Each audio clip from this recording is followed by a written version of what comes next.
जय जगन्नाथ। नमस्कार दर्शक बंधु, आज राशिफल कार्यक्रम को आपण मानकु स्वागत। आज श्रावण मास 32 दिन अगस्त 16 तारीख शुक्रवार। आज तिथि नक्षत्र है श्रावण शुक्ल पक्ष द्वादशी तिथि राति 4:21 पर्यंत रहुछि। मूला नक्षत्र दिन 9:32 पर्यंत रहुछि। धनुचंद्र अहोरात्र 60 दंड। आज घात चंद्र तुला और कुंभ राशि। आज निषिद्ध खाद्य पुतिका बा पोई भोजन निषेध। आज शुभ बेला रातरु दिबा 7:16 मध्य, पुणी 8:08 पर 10:40 मध्य। ए थिला आज दिन विषय रे। आसंतु बंधु माने एबे जानिबा समस्त 12टी राशिर राशिफल विषय रे। प्रथमे जानिबा मेष राशि विषय रे। आजिर व्यवहारिक कार्यगुड़ी को निपटाइबा पाई आजिर दिन शुभ अटे। वृद्ध एवं मित्र मानक सह साक्षात करिवार जोग अछि। नुआ मित्र बनी पारंती, जार मित्रता दीर्घकाल पर्यंत स्थायी रहिबो। संतान मानकर प्रगति संभव अटे। पर्यटन किंबा यात्रा जोग अछि। मध्याह्न परे किछि असुविधा आसीपारे। स्वजन मानक पछरे धन खर्च हेबो। स्वभाव रे उदासीनता आसीपारे। आज कोर्ट कचेरी मामला रे संभाली करी रहिबे। एथिला मेष राशि व्यक्ति विषय रे। आसंतु जानिबा वृष राशि व्यक्ति विषय रे। आज मानसिक एकाग्रतार अभाव अनुभव करि पारंती। शारीरिक रूप से आलस्य होई पारे। धनर निवेश संभाली करी करंतु। कम लाभर आशंका अछि। आवश्यक कागज पत्र उपरे अधिक ध्यान देबे। मध्याह्न परे कार्यर प्रारंभ करिबारे सरलता रहिबो। पारिवारिक वातावरण रे सुधार हेबो। धार्मिक कार्यगुड़िक संबंधित प्रसंग उपरे उपस्थित हेबो। अधिक खर्च उपरे अंकुश रखिबाकू हेबो। एथिला वृष राशि व्यक्ति विषय रे। आसंतु जानिबा मिथुन राशि व्यक्ति विषय रे। व्यापारी वर्गों पाई आजिर दिन शुभ अटे। व्यापारी को व्यापार रे वृद्धि हेबार जोग अछि। उधार देइथिबा टंका फेरस्त मिल पारे। पिता तथा बड़ लोक मानक ठारू लाभ हेबो। लक्ष्मीकर कृपा दृष्टि रहिबो। वरिष्ठ अधिकारी मानक शुभ दृष्टि व्यवसाय रे कार्य सफलता एवं लाभ प्राप्त हेबो। मित्र मानक ठारू लाभ हेबो। धन लाभर जोग रहिछि। एथिला मिथुन राशि व्यक्ति विषय रे। आसंतु जानिबा कर्कट राशि व्यक्ति विषय रे। आज आपणकर दिन भलरे कटिबो। घरे शांति एवं आनंदर परिवेश रहिबो एवं एक सुखद संपर्क गढ़ी उठिबो। आपण जहाँ भी करंती सेथिरे आपण ख्याति अर्जन करिबे। स्वास्थ्य भल हेबो। परिवार सदस्यंक सहित घरे समय बिताइबे। चाकरी रे लोकंकु उपकृत करिबे। आपणक ठारू सहकर्मी माने लाभवान हेबे। महिला सांग मानक सहित साक्षात करी मन खुशी हेबो। शत्रु मानक ठारू आपण विजय लाभ करिबे। आसंतु जानिबा सिंह राशि व्यक्ति विषय रे। आज एक खुशीर दिन हेबो। आज आपण अधिक कल्पनाकारी हेबे। साहित्यर सृष्टि कविता सृष्टिर प्रेरणा हेबो। प्रियंक सहित साक्षात शुभ हेबो। फलस्वरूप दिन सारा मन खुशी रहिबो। आपण पिलामानंकर अग्रगति विषय रे खबर पाइबे। छात्र माने अभ्यास करिबा पाई एहा एक भल समय। सांग मानक सहित मिलन हेबो। महिला बंधु माने उपकृत हेबे। आज आपण दान कार्य करि पारिबे। विचार उपरे नियंत्रण रखिबे तथा अनैतिक कार्यगुड़ी करू दूरे रहिबाकू उपदेश। शारीरिक एवं मानसिक श्रम अधिक रहिबो। सेथिपाई थकिबा अनुभव करि पारंती। आकस्मिक धन लाभ जोग अछि। संतान मानक उपरे अत्यधिक धन खर्च होई पारे। प्रतिद्वंदी मानक सहित वाद विवाद करंतु नाही। नकारात्मकता को मध्य निज ठारू दूरे रखिबाकू प्रयास करंतु। ଏ ଥିଲା ସିଂହ ରାଶି ବ୍ୟକ୍ତି ବିଷୟରେ। ଆସନ୍ତୁ ଜାଣିବା କନ୍ୟା ରାଶି ବ୍ୟକ୍ତି ବିଷୟରେ। ଆଜି ଆପଣଙ୍କୁ ଯଶ କୀର୍ତ୍ତି ଏବଂ ମାନ ସମ୍ମାନ ପ୍ରାପ୍ତ ହେବାର ଯୋଗ ରହିଛି। ମନୋରଞ୍ଜନ କ୍ଷେତ୍ରରେ ଆପଣଙ୍କର ଦିନ ଆନନ୍ଦପୂର୍ଣ୍ଣ ରହିବ। ବ୍ୟାପାରୀମାନଙ୍କୁ ଧନ ମିଳିବାର ସମ୍ଭାବନା ଅଛି। ମଧ୍ୟାହ୍ନ ପରେ ସ୍ୱାସ୍ଥ୍ୟ ନରମ ଗରମ ହୋଇପାରେ। ଆକସ୍ମିକ ଲାଭ ହେବାର ସମ୍ଭାବନା ଅଛି। ଈଶ୍ୱର ଭକ୍ତି ଏବଂ ଆଧ୍ୟାତ୍ମିକ ଚିନ୍ତନ ମନକୁ ଶାନ୍ତି ମିଳିବ। ମଧ୍ୟାହ୍ନ ପରେ ଅନେକ ସମସ୍ୟା ହେତୁ ମନ ବିବ୍ରତ ରହିବ। ଶକ୍ତିର ଅଭାବ ରହିବ। ସମ୍ପର୍କୀୟମାନଙ୍କ ସହିତ ମତଭେଦ ହେବ। ମା'ର ସ୍ୱାସ୍ଥ୍ୟ ବିଷୟରେ ଚିନ୍ତା କରିବେ। ଜମି ଓ ଘରର ଦଲିଲ ସୁବିଧାରେ ରଖନ୍ତୁ। ମହିଳା ଏବଂ ଜଳରୁ କ୍ଷତି ଘଟିପାରେ।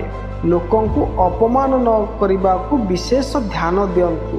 ଟଙ୍କା ଆପଣଙ୍କର ଅଯୋଗ୍ୟ ହେବ। ଏ ଥିଲା କନ୍ୟା ରାଶି ବ୍ୟକ୍ତି ବିଷୟରେ। ଆସନ୍ତୁ ଜାଣିବା ତୁଳା ରାଶି ବ୍ୟକ୍ତି ବିଷୟରେ। ଆପଣଙ୍କର ଦିନ ଶୁଭ ହେବ। ଭାଇମାନଙ୍କ ସହିତ ଭଲ ସମ୍ପର୍କ ରହିବ ଏବଂ ଘରେ ସେମାନଙ୍କ ସହିତ ପ୍ରଶ୍ନ ଉପରେ ଆଲୋଚନା କରିବେ। ଏକ ଛୋଟ ଧାର୍ମିକ ସ୍ଥାନ ପରିଦର୍ଶନ କରିବା ଏକ ସଫଳ କାର୍ଯ୍ୟକ୍ରମ ହେବ। ଧନ ଲାଭର ସମ୍ଭାବନା। ବିଦେଶରୁ ଭଲ ଖବର ଆସିବ। ବ୍ୟବହାରିକ ପ୍ରସଙ୍ଗ ହେତୁ ଯାତ୍ରା କରିପାରିବେ। ନୂତନ କାର୍ଯ୍ୟ ଆରମ୍ଭ କରିବା ପାଇଁ ଏହା ଏକ ଶୁଭ ଦିନ। ଶାରୀରିକ ଏବଂ ମାନସିକ ସ୍ତରରେ ସୁସ୍ଥ ରହିବେ। ପୁଞ୍ଜିନିବେଶକାରୀଙ୍କ ପାଇଁ ଏହା ଏକ ଭଲ ଦିନ। ମଧ୍ୟାହ୍ନ ପରେ କୌଣସି ମଧ୍ୟ କାର୍ଯ୍ୟକୁ ଆପଣ ଦୃଢ଼ ମନୋବଳ ଏବଂ ଆତ୍ମବିଶ୍ୱାସ ପୂର୍ବକ କରିପାରିବେ। ମନକୁ ଶାନ୍ତ ରଖିବେ। ଘରେ ବାତାବରଣ ଆନନ୍ଦଦାୟୀ ଏବଂ ଶାନ୍ତିପ୍ରଦ ରହିବ। ବାଣୀ ଉପରେ ନିୟନ୍ତ୍ରଣ ରଖିବେ। କଳାକାରମାନଙ୍କ ପାଇଁ ଆଜିର ଦିନ ଶୁଭ ଅଟେ। ତାଙ୍କୁ କାର୍ଯ୍ୟକୁଶଳତା ଏବଂ କଳାକୁ ପ୍ରଦର୍ଶିତ କରିବା ପାଇଁ ସୁଯୋଗ ମିଳିବ। ମନୋରଞ୍ଜନର ବାତାବରଣ ବନିବ ଏବଂ ଆପଣଙ୍କର ପ୍ରିୟଜନମାନଙ୍କ ସାଥ ମିଳିବ। ବାହ୍ୟ କ୍ଷେତ୍ରରେ ଖ୍ୟାତିପ୍ରାପ୍ତ ହେବ। ଏ ଥିଲା ତୁଳା ରାଶି ବ୍ୟକ୍ତି ବିଷୟରେ। ଆସନ୍ତୁ ଜାଣିବା ବିଛା ରାଶି ବ୍ୟକ୍ତି ବିଷୟରେ। ଆଜି ବିଦ୍ୟାର୍ଥୀମାନଙ୍କ ପାଇଁ ମଧ୍ୟ ସମୟ ଅନୁକୂଳ ଅଟେ। ସେୟାର ବା ସଟ୍ଟାରୁ ଲାଭ ହେବ। ମନୋବଳ ଦୃଢ଼ ଏବଂ ଆତ୍ମବିଶ୍ୱାସ ଭରପୁର ହେବ। ସ୍ୱାସ୍ଥ୍ୟ ମଧ୍ୟ ଭଲ ରହିବ। ପ୍ରତିଦ୍ୱନ୍ଦ୍ୱୀମାନଙ୍କ ଉପରେ ବିଜୟ ପ୍ରାପ୍ତ ହେବ। ତଥାପି ପ୍ରତ୍ୟେକ କାର୍ଯ୍ୟକୁ ଶାନ୍ତିରେ କରିବାକୁ ଉଚିତ ହେବ। ବ୍ୟବସାୟରେ ସହକର୍ମୀମାନଙ୍କ ସହାୟତା ମିଳିବ। ଆଜି ସାଧାରଣ ଲାଭର ଦିନ। ଅଯଥା ଖର୍ଚ୍ଚ ବନ୍ଦ କରିବାକୁ ପଡ଼ିବ। ବିଶେଷ ଧ୍ୟାନ ଦିଅନ୍ତୁ ଯେ ପରିବାରରେ ଝଗଡ଼ା ନ ହୁଏ। ପରିବାରର ସଦସ୍ୟଙ୍କ ମଧ୍ୟରେ ଥିବା ଭୁଲ ବୁଝାମଣାକୁ ଦୂରେଇ ରଖନ୍ତୁ। ଶାରୀରିକ ସମସ୍ୟା ମନରେ ଚିନ୍ତା ଆଣିବ। ଏକ ନକାରାତ୍ମକ ମାନସିକତାକୁ ରଖନ୍ତୁ ନାହିଁ। ଅନୈତିକ ପ୍ରବୃତ୍ତି ଠାରୁ ଦୂରରେ ରୁହନ୍ତୁ। ଛାତ୍ରମାନଙ୍କ ଶିକ୍ଷଣରେ ବାଧା ଉପୁଜିବ। ଏ ଥିଲା ବିଛା ରାଶି ବ୍ୟକ୍ତି ବିଷୟରେ। ଆସନ୍ତୁ ଜାଣିବା ଧନୁରାଶି ବ୍ୟକ୍ତି ବିଷୟରେ। ଆପଣ ଶାରୀରିକ ଏବଂ ମାନସିକ ସ୍ୱାସ୍ଥ୍ୟର ଯତ୍ନ ନିଅନ୍ତୁ। ଆଜି ଆପଣ ନିର୍ଦ୍ଦିଷ୍ଟ କାର୍ଯ୍ୟ କରିବାକୁ ସକ୍ଷମ ହେବେ। ଆର୍ଥିକ ଲାଭ ହାସଲ ହେବ। ସ୍ଥାନାନ୍ତରଣର ସମ୍ଭାବନା ଅଛି। ବିଶେଷ କରି ଧାର୍ମିକ ଯାତ୍ରା ସମ୍ଭାବନା ଅଛି। ସମ୍ପର୍କୀୟଙ୍କ ଘରେ ଏକ ମଙ୍ଗଳ ପ୍ରସଙ୍ଗର ଉପସ୍ଥିତ ହେବାର ଏକ ସୁଯୋଗ ଥାଇପାରେ। ଆପଣ ବିବାହିତ ଜୀବନରେ ସୁଖ ଏବଂ ଆନନ୍ଦ ପାଇବେ। ଆଜି ଆପଣଙ୍କର ଆଚରଣ ସ୍ୱାଭାବିକ ହେବ। କୌତୂହଳପୂର୍ଣ୍ଣ ଖାଦ୍ୟ ମିଳିପାରିବ। ସାମାଜିକ କ୍ଷେତ୍ରରେ ଖ୍ୟାତି ବୃଦ୍ଧି ପାଇବ। ଆଜିର ଦିନ ସାବଧାନପୂର୍ବକ ବିତାଇବା ଉଚିତ ହେବ।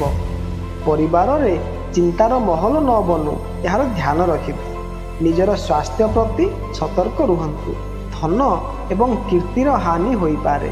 ପରନ୍ତୁ ମଧ୍ୟାହ୍ନ ପରେ ଆପଣଙ୍କର ମନ ସୃଜନାତ୍ମକ ପ୍ରବୃତ୍ତି ଗୁଡ଼ିକ ପ୍ରତି ଆକର୍ଷିତ ହେବେ। ସ୍ୱଭାବରେ ପ୍ରେମ ଭାବ ବୃଦ୍ଧି ହେବ। ବିଦ୍ୟାର୍ଥୀମାନଙ୍କ ପାଇଁ ଆଜିର ଦିନ ଶୁଭ ଅଟେ। ଏ ଥିଲା ଧନୁରାଶି ବ୍ୟକ୍ତି ବିଷୟରେ। ଆସନ୍ତୁ ଜାଣିବା ମକର ରାଶି ବ୍ୟକ୍ତି ବିଷୟରେ। ଜୀବନସାଥୀ ସହିତ ବ୍ୟବହାର ଅଧିକ ମଧୁରତାପୂର୍ଣ୍ଣ ହେବ। ମିତ୍ରମାନଙ୍କ ସହିତ ପର୍ଯ୍ୟଟନର ଆୟୋଜନ କରିପାରନ୍ତି। ଭାଇ ଏବଂ ସ୍ନେହିଜନମାନଙ୍କ ସହିତ ସମ୍ବନ୍ଧ ଭଲ ରହିବ। ମାନ ସମ୍ମାନରେ ବୃଦ୍ଧି ହେବ। ପ୍ରତିଦ୍ୱନ୍ଦ୍ୱୀମାନଙ୍କ ଉପରେ ବିଜୟ ପ୍ରାପ୍ତ ହେବ। ମଧ୍ୟାହ୍ନ ପରେ ସମୟ କିଛି ଠିକ୍ ରହିବ ନାହିଁ। ପ୍ରତ୍ୟେକ କାମରେ ସାବଧାନ ରୁହନ୍ତୁ। ବ୍ୟବସାୟର ଚିନ୍ତା ହୋଇପାରେ। ବାସଗୃହ ଏବଂ ସ୍ଥାୟୀ ସମ୍ପତ୍ତି କ୍ରୟ କରିବା ସମୟରେ ସତର୍କ ରୁହନ୍ତୁ। ଆଜି ଆପଣ ସତର୍କ ରହିବାକୁ ସୂଚନା ଆସିଛି। ଆଜି ବ୍ୟବସାୟିକ କାର୍ଯ୍ୟରେ ସହଯୋଗୀ ହସ୍ତକ୍ଷେପ ବୃଦ୍ଧି ପାଇବ। ଖର୍ଚ୍ଚ ସାଧାରଣ ଅପେକ୍ଷା ଅଧିକ ହେବ। ଧାର୍ମିକ ସାମାଜିକ କାର୍ଯ୍ୟରେ ଯୋଗଦାନ ବୃଦ୍ଧି ପାଇବ ଏବଂ ଖର୍ଚ୍ଚ ମଧ୍ୟ ହୋଇପାରେ। ସ୍ୱାସ୍ଥ୍ୟ ବିଷୟରେ ଚିନ୍ତା ହେବ। ପୁଅ ଏବଂ ସମ୍ପର୍କୀୟଙ୍କ ମଧ୍ୟରେ ପାର୍ଥକ୍ୟ ହୋଇପାରେ। ଆଜି ଆପଣ କଠିନ ପରିଶ୍ରମ କରିବା ପରେ ହିଁ ସଫଳତା ପାଇବେ। ଆପଣ ମାନସିକ ବିଭ୍ରାଟ ଅନୁଭବ କରିବେ। ଦୁର୍ଘଟଣା ପାଇଁ ସାବଧାନ ରୁହନ୍ତୁ। ଏ ଥିଲା ମକର ରାଶି ବ୍ୟକ୍ତି ବିଷୟରେ।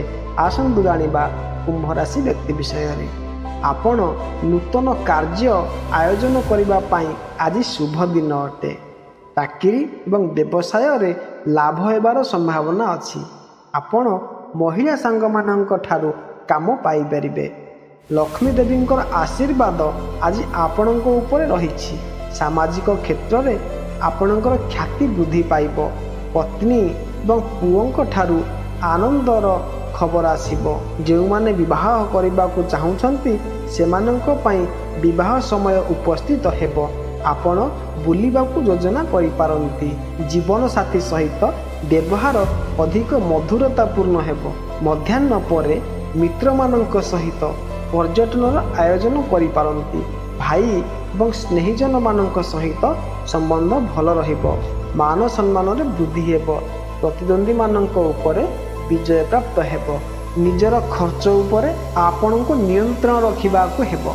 କ୍ରୋଧ ଏବଂ ଜିହ୍ୱା ଉପରେ ମଧ୍ୟ ନିୟନ୍ତ୍ରଣ ରଖିବାକୁ ହେବ। ଯୁକ୍ତି ଏବଂ ବିବାଦରୁ ଦୂରରେ ରହିବା ଭଲ। ମଧ୍ୟାହ୍ନ ପରେ ଆପଣଙ୍କ ବିଚାରରେ ସ୍ଥିରତା ଦେଖାଯିବ। କୌଣସି ରଚନାତ୍ମକ କାର୍ଯ୍ୟ ପ୍ରତି ଆପଣଙ୍କର ଆକର୍ଷଣ ବଢ଼ିପାରେ। ପରିବାରରେ ସୁଖ ଶାନ୍ତିର ବାତାବରଣ ରହିବ। କାର୍ଯ୍ୟରେ ସଫଳତା ମିଳିବ। ଏ ଥିଲା କୁମ୍ଭ ରାଶି ବ୍ୟକ୍ତି ବିଷୟରେ। ଆସନ୍ତୁ ଜାଣିବା ମୀନ ରାଶି ବ୍ୟକ୍ତି ବିଷୟରେ। ଆଜି କୌଣସି ଧାର୍ମିକ କାର୍ଯ୍ୟର ମନ ବନାଇ ପାରନ୍ତି। ପରିବାରରେ ଆନନ୍ଦମୟ ବାତାବରଣ ରହିବ। କାର୍ଯ୍ୟ ସଫଳତା ମିଳିବ। ଶାରୀରିକ ଏବଂ ମାନସିକ ସ୍ୱାସ୍ଥ୍ୟର ଧ୍ୟାନ ରଖିବେ। ନୂଆ କାର୍ଯ୍ୟ ପାଇଁ ଶୁଭ ଦିନ ଅଟେ। ମଧ୍ୟାହ୍ନ ପରେ ଆପଣଙ୍କ ସ୍ୱଭାବରେ କ୍ରୋଧ ଅଧିକ ରହିପାରେ। ସେଥିପାଇଁ ବାଣୀ ଏବଂ ବ୍ୟବହାରକୁ ସନ୍ତୁଳିତ ରଖିବା ଆବଶ୍ୟକ ଅଟେ। ପରିଜନମାନଙ୍କ ସହିତ ଅଧିକ ବାଦ ବିବାଦ ନ ହେଉ ଉପଦେଶ। ଖାଇବା ପିଇବା ପ୍ରତି ମଧ୍ୟ ଧ୍ୟାନ ରଖିବେ। ନକାରାତ୍ମକ ବିଚାରରୁ ଦୂରେଇ ରୁହନ୍ତୁ। ମଧ୍ୟାହ୍ନ ପରେ ବ୍ୟବସାୟୀମାନେ ବ୍ୟବସାୟରେ ଅଭିବୃଦ୍ଧି ଏବଂ ସଫଳତା ପାଇବେ। ପିତା ଏବଂ ବରିଷ୍ଠମାନେ ଉପକୃତ ହେବେ। ଲକ୍ଷ୍ମୀ ଦେବୀଙ୍କର ଆଶୀର୍ବାଦ ରହିବ। ପରିବାରରେ ଖୁସିର ପରିବେଶ ରହିବ। ସ୍ୱାସ୍ଥ୍ୟ ଭଲ ହେବ। ସରକାରଙ୍କ ଦ୍ୱାରା ଲାଭ ହେବ। ସମ୍ମାନ ଏବଂ ପଦୋନ୍ନତି ସେଠାରେ ରହିବ। ସାଂସାରିକ ଜୀବନ ଖୁସିମୟ ହେବ। ଏ ଥିଲା 12ଟି ରାଶିର ରାଶିଫଳ ବିଷୟରେ। ଆପଣମାନଙ୍କୁ ଭିଡ଼ିଓଟି ଭଲ ଲାଗିଥିଲେ ଲାଇକ୍ କରିବେ, ସେୟାର କରିବେ, କମେଣ୍ଟ କରିବା ପାଇଁ ଭୁଲିବେ ନାହିଁ। ଆପଣଙ୍କ ସହିତ ପୁଣି ଦେଖା ହେବ ଏକ ନୂତନ ଅଧ୍ୟାୟରେ। ସେ ପର୍ଯ୍ୟନ୍ତ ରହୁଛି ନମସ୍କାର। ଜୟ ଜଗନ୍ନାଥ। ଆଜି ଦିନଟି ଆପଣଙ୍କର ମଙ୍ଗଳମୟ ହେଉ।